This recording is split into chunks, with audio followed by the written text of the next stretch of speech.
Assalamualaikum warahmatullahi wabarakatuh. Hai, berjumpa lagi dengan saya Azri bin Wancik. Hari ini saya akan berkongsi dengan anda tentang tajuk yang dinamakan mitos-mitos pencen. Nak tahu apa mitos-mitos pencen yang sering berkumandang di dalam udara kabar angin yang sering didengari oleh kita semua? Nantikan selepas ini.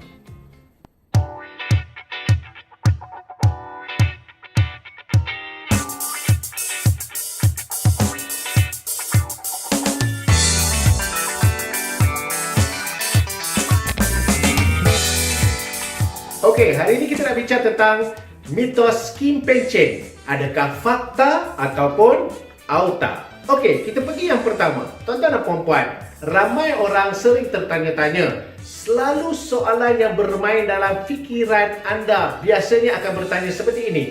Tuan, betulkah saya ni berkhidmat tak sampai 25 tahun? Betul ke dengar-dengar cerita tak ada pencen untuk orang macam saya? Jawapannya apa tuan-tuan dan puan-puan? Untuk orang yang berkhidmat tidak sampai 25 tahun adalah masih layak. So dalam kes ini, ia adalah auta. Okey, bermaksudnya tuan-tuan dan puan-puan, walaupun anda berkhidmat 20 tahun, 15 tahun, 10 tahun, anda masih lagi layak diberikan pencen dengan syarat anda memenuhi kriteria-kriteria yang ditetapkan di bawah Undang-Undang Pencen dan juga Akta Pencen. Seterusnya, mitos yang biasa kita dengar, yang selalu kita dengar, yang ramai orang percaya tetapi tidak tahu sama ada ia adalah fakta ataupun auta. Soalannya yang biasa orang tanya, betul ke ada pesara? Ada pesara ni, pencen dia, kadar pencen dia sama dengan gaji terakhir yang dia terima. Dulu, masa saya mula-mula berkhidmat dulu, orang selalu cakap dekat saya, Ray, kau tahu tak, Ray? Dalam perkhidmatan awam ni, ada 5 jawatan. 5 jawatan ni, pencen dia nanti sama dengan gaji dia terakhir. Kita pun tanya siapa 5 orang tu? Oh, senang saja. Ketua Setiausaha Negara, Ketua Hakim Negara, Ketua Polis Negara, Akauntan Negara. Yang ada negara-negara kat belakang tu. Bila saya masuk ke dalam bahagian pasca perkhidmatan, apabila saya semak tuan-tuan dan puan-puan, nak tahu apa jawapan dia? Jawapan dia adalah auta.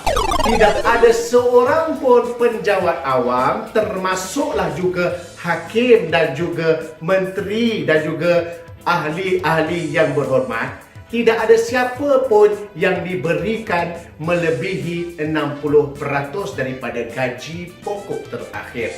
Okey, so dalam kes ini tidak ada seorang pun yang menerima pencen dengan kadarnya sama seperti mana gaji. Maksudnya kalau gaji dia 20,000, pencen dia 20,000 juga. Ini adalah auta sekali lagi tuan-tuan dan puan-puan. Okey, mitos yang seterusnya. Orang selalu bertanyakan kepada kami, Encik, kita ni betul ke boleh dapat satu je pencen ataupun hanya maksimum 2 sahaja pencen? Betulkah ini? Jawapannya apa tuan-tuan dan puan-puan? Auta. Tidak benar sama sekali. Kerana apa tuan-tuan dan puan-puan? Ada 8 kategori jenis pencen. Sekiranya anda berada di dalam kategori ini, sama ada anda adalah penjawat awam, anda adalah hakim, anda adalah setiausaha politik, sekiranya juga anda adalah merupakan ahli parlimen, ahli Dewan Undangan Negeri dan juga ahli sukan dan juga penerima pencen ataupun ex gratia bencana kerja, anda juga layak. Dalam kes ini tidak ada satu had untuk menerima pencen. Selagi mana anda berada di dalam kategori yang menyebabkan anda layak menerimanya, maka anda akan tetap melayakkan diri anda menerima pencen tersebut. Seterusnya, mitos yang 2 tahun lepas menjadi tular di media sosial, iaitu betul ke pencen akan dihentikan sekiranya pesara dimasukkan ke dalam penjara? Betulkah tuan-tuan dan puan-puan? Rasa-rasa macam mana? Jawapannya apa? Jawapannya fakta. Betul. Memang betul pencen akan dihentikan sekiranya terdapat seorang pesara ataupun mana-mana pesara dijatuhkan hukuman penjara oleh mana-mana mahkamah selama mana-mana tempoh. Jadi anda mungkin tertanya-tanya, sepanjang dia duduk dalam penjara tu, apa jadi dengan pencen dia? Pencennya akan dihentikan. Tetapi tuan-tuan dan puan-puan, di sini saya nak kongsi, di dalam Akta Pencen, Seksyen 21 telah memperuntukkan bahawasanya sekiranya yang dipenjarakan itu adalah pesara lelaki, maka yang di-Pertuan Agong boleh mempertimbangkan allowance tanggungan kepada isteri dan juga anak-anak di bawah 21 tahun. Apa itu allowance tanggungan, tuan-tuan dan puan-puan? Allowance tanggungan ini adalah kadar dengan nilai yang sama dengan pencen yang telah diterima oleh pesara tersebut sebelum dia dipenjarakan. Walau bagaimanapun, allowance tanggungan ini beza dia dengan pencen adalah allowance tanggungan tidak ada kenaikan setiap tahun. Dengan kata lain, kalau pesara tersebut dan meringkuk di dalam penjara selama 5 tahun. Selama 5 tahun, kadar allowance tanggungan tidak ada kenaikan. Tambahan pula sekiranya kalau kerajaan ada pengumuman pemberian bayaran khas ataupun bonus kepada pesara, maka penerima allowance tanggungan tidak layak. Okey, apa akan jadi kepada allowance tanggungan ini setelah pesara itu bebas? Tuan-tuan dan puan-puan, ramai orang tanya, habis tu kalau pesara tu katakanlah dia masuk penjara selama 3 tahun. Okey, kita faham selama 3 tahun isterinya menerima allowance tanggungan. Apa akan berlaku apabila pesara tersebut telah selesai menjalani hukuman penjara, dibebaskan? Adakah beliau ataupun pesara itu tadi dikembalikan pencennya? Jawapannya tidak, tuan-tuan dan puan-puan. Apabila pesara tersebut bebas, maka allowance tanggungan yang kita berikan kepada isteri dan anaknya itu tadi, kita berikan semula kepada pesara, namanya masih lagi allowance tanggungan.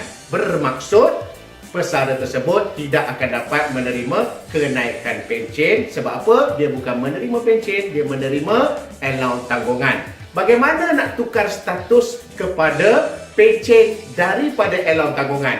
Dalam Akta Pencen juga ada menyebut syarat utama ialah dengan mendapat pengampunan. So di Malaysia ni, tuan-tuan dan puan-puan, kita punya struktur pemerintahan di negara kita ni, kita ada satu klausa dalam Perlembagaan Persekutuan adalah di mana yang di-Pertuan Agong ada kuasa untuk memberi pengampunan. Jadi adakah semua di bawah pengampunan yang Pertuan Agong? Tidak semestinya. Dia bergantung kepada di mana mahkamah yang menjatuhkan hukuman tersebut. Kalau dia mahkamah negeri Perak, maka Sultan Perak ada kuasa untuk memberi pengampunan.